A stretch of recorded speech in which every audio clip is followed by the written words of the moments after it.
داره انجام میشه. نیروهای مسلح درگیرش هستن. به هر حال اونها صاحب نظر اصلی در این خصوص هستن. ممکن هست که به زودی به نتیجه Maritime Trade Agency reported perhaps another tanker was hit by a drone within the last 24 hours.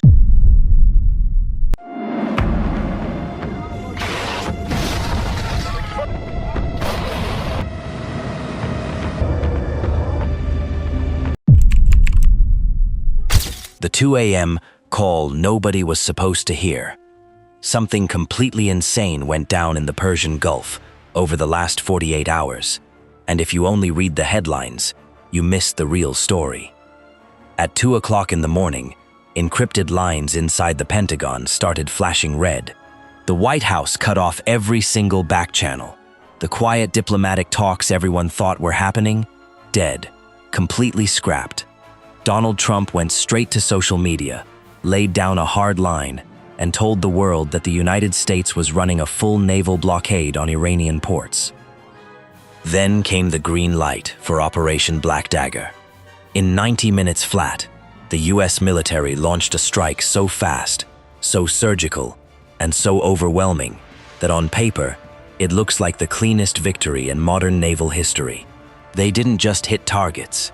They erased decades of Iranian military engineering off the face of the earth.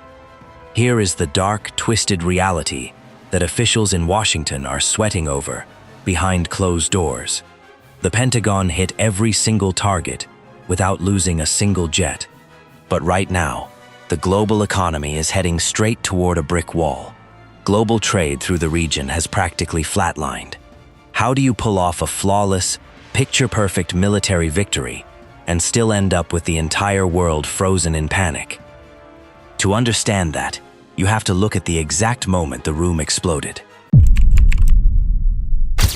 Before the first missile even left its launch tube, the entire board was coming apart at the seams.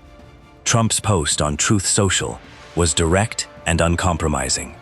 No talks scheduled, no negotiations happening.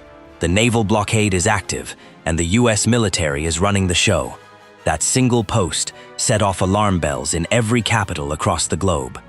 Meanwhile, across the Persian Gulf, the United Arab Emirates did something nobody saw coming. They slammed the brakes on their entire economic relationship with Tehran. Zero trade, zero financial transactions, total freeze. You have to realize how massive that is. For years, Dubai was Iran's economic lifeline. It was the back door through which money moved, and goods were routed to bypass sanctions. But after 2 Iranian ballistic missiles splashed down right off the UAE coastline, Abu Dhabi pulled the plug. Secretary of State Marco Rubio was immediately on secure lines coordinating emergency security protocols with UAE leadership. Over in Tehran, the top brass went ballistic. Major General Ali Abdullahi, the Chief of Staff of the Iranian Armed Forces, looked straight into the camera on state TV and dropped an explicit warning to every neighboring Gulf nation hosting American bases. If you give the US one airstrip, one radar ping, or one drop of jet fuel, you are an active target. At the exact same time, Iran's chief negotiator, Mohammad Bagher Ghalibaf, landed in Iraq. He went right to the spot where Qasem Soleimani was taken out years ago and gave a fiery speech promising that a violent, anti-Western regional order was taking over. Oil prices shot past $90 a barrel in a heartbeat. Everyone knew a strike was coming, but nobody expected how CENTCOM was about to pull it off. To get why this strike happened where it did, take a close look at the water. Most people look at a map of the Strait of Hormuz and think it's this giant open ocean highway where ships can just cruise wherever they want. It isn't. The Persian Gulf is actually super shallow, packed with dangerous underwater ridges, reefs, and sandbars. If you're driving a massive supertanker hauling 2 million barrels of crude oil, you can't just cut across the water anywhere. You are stuck inside a tiny, deep water navigation trench that's barely 2 miles wide. And here's the kicker. That exact 2-mile lane runs right in front of 3 tiny islands: Greater Tunb, Lesser Tunb, and Abu Musa. For more than 30 years, Iran looked at those three islands and treated them like their ultimate golden ticket. Their military planners called them the unsinkable aircraft carrier. Tehran poured billions of dollars into these rocks. They brought in heavy mining drills, dug deep networks of tunnels into the limestone, poured feet of reinforced concrete, and packed the caves with mobile anti-ship cruise missile launchers like the Noor and the Qadr. They set up advanced coastal radars, buried drone launch tubes, and built blast-proof pens for fast-attack missile boats. Their strategy was straightforward. If a war kicks off, turn these three islands into an impenetrable fortress, lock down that 2-mile shipping trench, choke off 20% of the world's oil, and force the planet to back down. They really thought those islands made them untouchable. They made one giant mistake. In modern high-tech warfare, staying in one permanent spot doesn't protect you. It just gives the enemy a fixed GPS coordinate. When CENTCOM launched Operation Black Dagger, there was zero buildup on commercial radar. Way out over the northern Arabian Sea, catapults on an American carrier whipped F-35C Lightning II stealth fighters into the dark. These jets flew completely silent. No radar broadcasting, weapons bays shut tight, special radar-absorbing skins soaking up any electronic waves bouncing off them. They slipped right past Iran's early warning coastal radars along the Makran coast without triggering a single alarm. Their job wasn't to drop bombs yet. Their job was to set the trap. The strike team launched a swarm of ADM-160 MALD units, miniature air-launched decoys. These are small, smart decoy drones programmed to reflect radar waves in a specific way. To an Iranian radar operator watching a screen on Abu Musa or Greater Tunb, these tiny decoys looked like an entire fleet of heavy American strike bombers barreling straight toward them. The Iranian air defense crews did exactly what they were trained to do. They panicked. They flipped on their high-power search radars, activated their target tracking illuminators, and lit up the night sky with high-frequency electromagnetic beams. In modern air combat, turning on your radar against an F-35 is like turning on a high-beam flashlight in a pitch-black room. You can see ahead of you, but everyone in the dark instantly knows exactly where you're standing. The F-35s passively soaked up every single radar frequency. In a fraction of a second, the jets calculated the precise coordinates of every Iranian radar dish and command antenna, and shot that data across an encrypted network directly to American destroyers cruising in the Gulf of Oman. What came next was 84 seconds of sheer, overwhelming chaos. The strike hit like an avalanche. Dozens of Tomahawk Block V cruise missiles came skimming across the waves, flying underneath the radar horizon at 500 miles per hour. Dropping down from high altitude right alongside them came AGM-158C long-range anti-ship missiles, using smart thermal seekers to hunt down targets. In the first 30 seconds, the primary radar domes on Greater Tunb were wiped out. Next, the communications towers on Lesser Tunb were shredded by precision warheads, completely cutting off the island commanders from talking to headquarters in Tehran. Down on Abu Musa, Iranian missile crews scrambled into their underground tunnels, desperately trying to roll out their mobile launchers to fire back at the shipping lanes. But the stealth jets orbiting silently miles above were feeding live radar and heat-mapping data straight into the incoming weapons.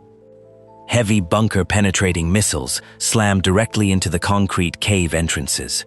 The explosions triggered massive cave-ins, dumping hundreds of tons of rock and burning debris right onto the launchers. The underground missile batteries were sealed inside their own bunkers before they could get off a single shot. In 90 minutes, 30 years of Iranian military buildup across those three islands was reduced to smoking concrete, shattered metal, and dust. Not a single American jet was hit. Not a single missile was intercepted. Back in Washington, the Situation Room was buzzing.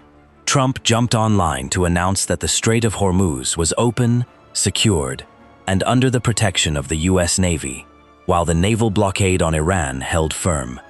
It looked like the most decisive win imaginable. Until the morning sun came up, the actual shipping data rolled in, and the real nightmare began. Before this entire crisis flared up, between 120 and 140 massive commercial supertankers and cargo ships sailed through the Strait of Hormuz every single day. That is roughly 1/5 of the entire planet's energy supply, keeping lights on across Europe, factories running across Asia, and gas pumps flowing worldwide. 24 hours after the Pentagon announced that every Iranian weapon on those islands had been pulverized, the maritime transit numbers dropped. Do you know how many ships went through the strait on Tuesday? 6. 9 the day before. For the entire week, commercial traffic collapsed to just 39 vessels. Think about how wild that is. The US military just pulled off a tactical masterclass, erased every gun and radar on those islands, took complete control of the airspace, and cleared the water. Yet global trade through the strait stopped dead in its tracks anyway. Why? Because of one simple, brutal fact. You can blow up an island, but you cannot blow up an insurance premium. The second those strikes went down, and the moment General Abdullahi threatened the entire Gulf, the Joint War Committee at Lloyd's of London called an emergency closed-door meeting. Maritime insurance underwriters don't care about press briefings or victory speeches. They look at risk. They saw 2 Iranian ballistic missiles landing in UAE waters. They knew Iran still has mini-submarines hiding somewhere in the Gulf of Oman. They knew there could still be mobile drone launchers hidden in civilian garages along thousands of miles of rugged Iranian coastline. Within hours, Lloyd's of London and global shipping insurers jacked up war risk insurance rates by over 1,200%.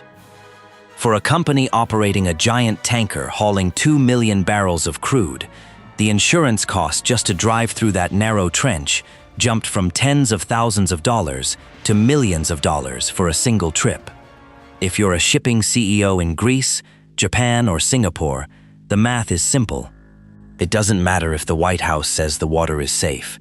You aren't going to risk a $200 million ship and a $200 million cargo on the off chance that a single rogue drone is hiding behind a rock on the coast.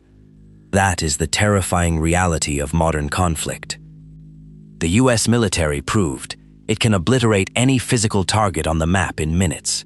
But Iran doesn't have to beat an F-35 in the sky. They don't have to beat a Navy destroyer on the water. They don't even need their fortress islands anymore. All they have to do is make the water feel dangerous enough that the bean counters in London refuse to sign the paperwork. The islands are in ruins. The military mission was a total success, but until the insurance companies decide it's safe to sail again, the most critical oil choke point on Earth remains a ghost town.